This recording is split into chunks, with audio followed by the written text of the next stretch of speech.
سامعین محترم، گزشتہ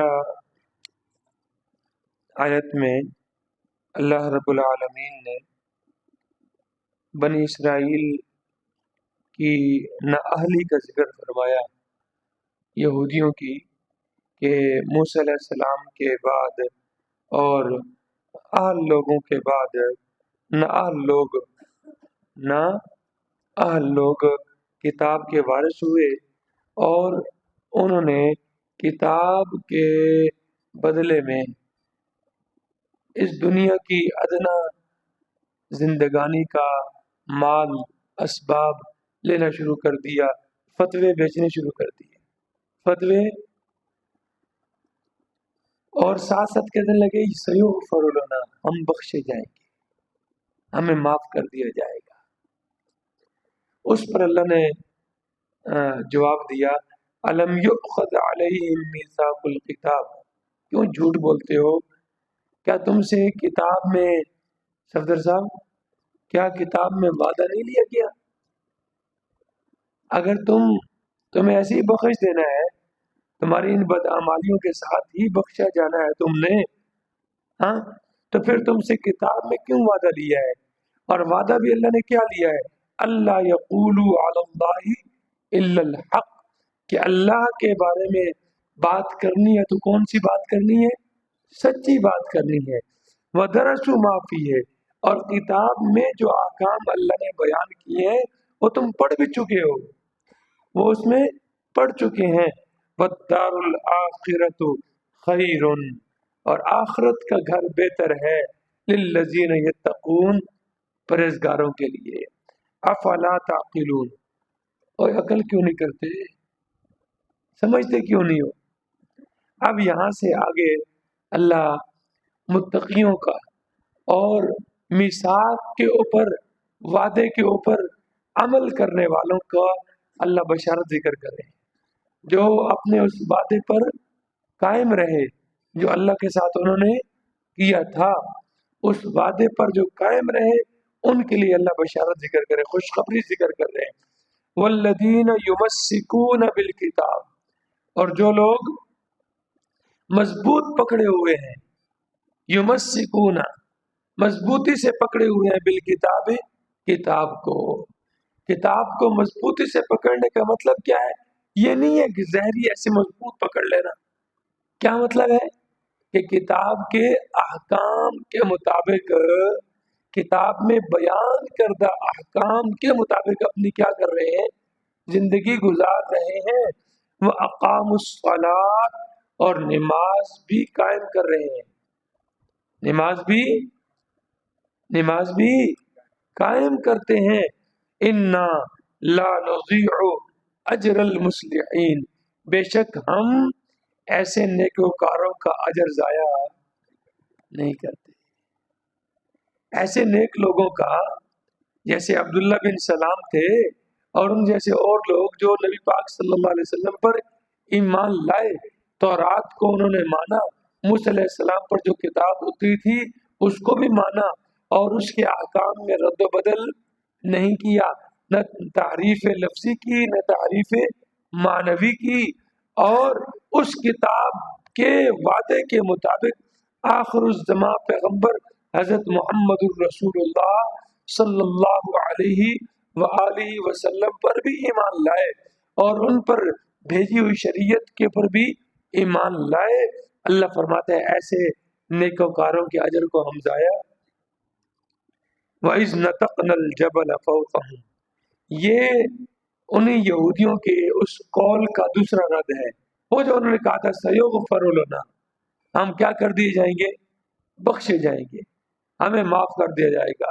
کتاب میں تحریف بھی کر رہے ہیں، غلط لوگوں کو مسئلے بھی بتا رہے ہیں، ان سے چندے بھی وصول کر رہے ہیں، اور ان سے نظریں اور نیازیں بھی وصول کر رہے ہیں، کھا رہے ہیں، اور اللہ کے احکام کے اوپر، اللہ کی کتاب کے اوپر ظالم بنے بیٹھے ہیں اور لوگوں کو گمراہ کر رہے ہیں، اور ساتھ ساتھ کہتے ہیں ہم تو کیا ہے؟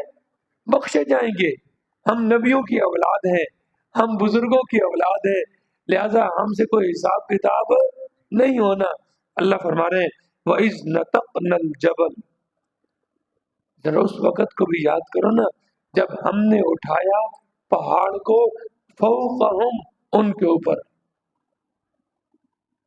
یہ جب تورات نازل ہوئی نا تو کہنے لگے جی تورات کے احکام تو بڑے سخت ہیں، ہم نہیں مان سکتے، ہم اس پر عمل نہیں کر سکتے. جیسے آج کہا جاتا ہے نا بھائی اسلام کے احکام کیا ہے، بڑے سخت ہیں. وہ جی چور کا ہاتھ کاٹنا یہ بڑا سخت عمل ہے، قصاص میں گردن کاٹنا بڑا سخت عمل ہے، ڈاکو کا ہاتھ اور پاؤں کاٹنا یہ کیا ہے جی، بڑا سخت عمل ہے. زانی، بدکار آدمی، غیر شادی شدہ ہے تو 100 کوڑے مارنا یہ بڑا سخت حکم ہے. اور اگر شادی شدہ ہے اور اس کے اوپر وہ بدکاری کرے تو اس کی سزا کیا ہے جی صفدر صاحب؟ پکا تو ایسے واسطے بند کروایا ہے تاکہ خوف بنی رہے تو میں آرام سے سو جاؤں.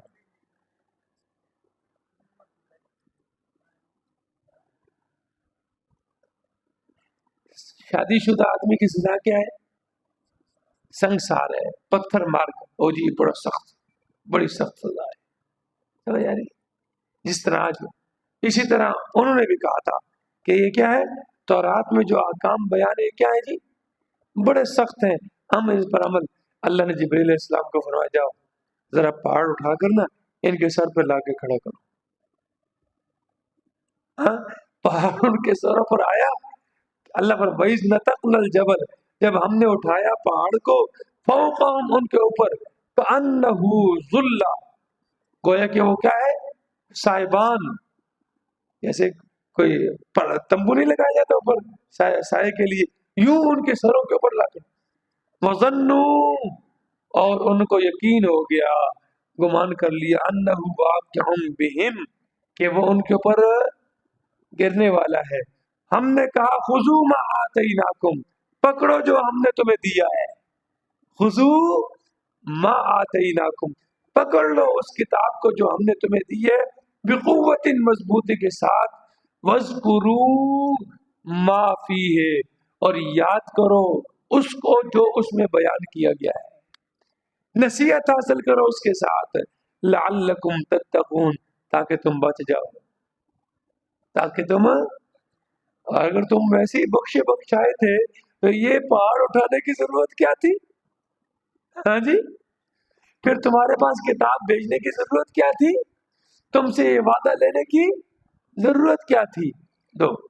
تیسرا رد، وَإِذْ أَخَذَ رَبُّكَ مِن بَنِي آدَمَ مِن ظُهُورِهِمْ ذُرِّيَّتَهُمْ وَأَشْهَدَهُمْ عَلَىٰ أَنفُسِهِمْ، اور جب تیرے رب نے، وَإِذْ أَخَذَ، جب نکالا تمہارے رب نے، من بنی آدم، بنی آدم سے، من ظہورہم، ان کی پشتوں سے، ذریتہم، ان کی اولاد کو، ان آدم علیہ السلام سے، ان کی پشتوں سے ان کی اولاد کو پیدا کیا. وَأَشْهَدَهُمْ عَلَىٰ أَنفُسِهِمْ، اور انہیں اپنی جان پر گواہ بنایا، ہر ایک کو.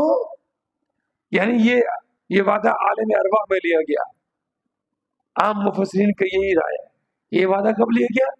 جب آدم علیہ السلام کی پشت سے جتنے بھی اولاد پیدا ہونے والی تھی قیامت تک، سب کو، سب کی روحوں کو پیدا فرمایا، اور پیدا فرما کر عالم ارواح میں سب سے وعدہ لیا، الست بربکم،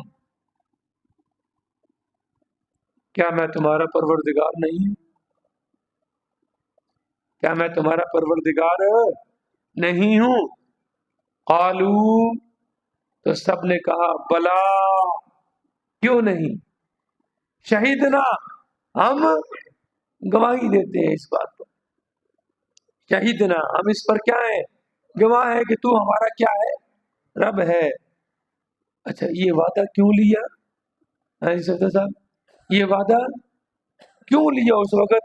اس کا اللہ جواب دے رہے، ان تقولوا یوم القیامہ، کہ کہیں ایسا نہ ہو جائے کہ تم قیامت والے دن یہ نہ کہہ سکو، انا کنا عن ھذا غافلین، ہم تو اس وعدے سے، ہم اللہ کی توحید سے، ہم اللہ کے احکام سے کیا تھے؟ غافل تھے، ہمیں تو پتہ ہی نہیں ہے۔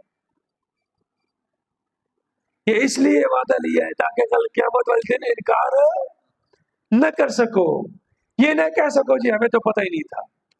او تقولو، یا تم یہ نہ کہہ سکو انما اشرک آباؤنا من قبل، اصل تو شرک ہمارے باپ دادا نے کیا تھا ہم سے پہلے، وَكُنَّا ذُرِّيَّةً مِّن بَعْدِهِمْ، اور ہم تو ان کے بعد ان کی ذریت تھے، ان کی اولاد تھے، ہم تو ان کی دیکھا دیکھی ان کے پیچھے چل پڑے، اس لیے ہم سے کیوں؟ اَفَتُهْلِكُنَا بِمَا فَعَلَ الْمُبْطِلُونَ، کیا آپ ہمیں ان باطل پرستوں کی وجہ سے ہلاک کرتے؟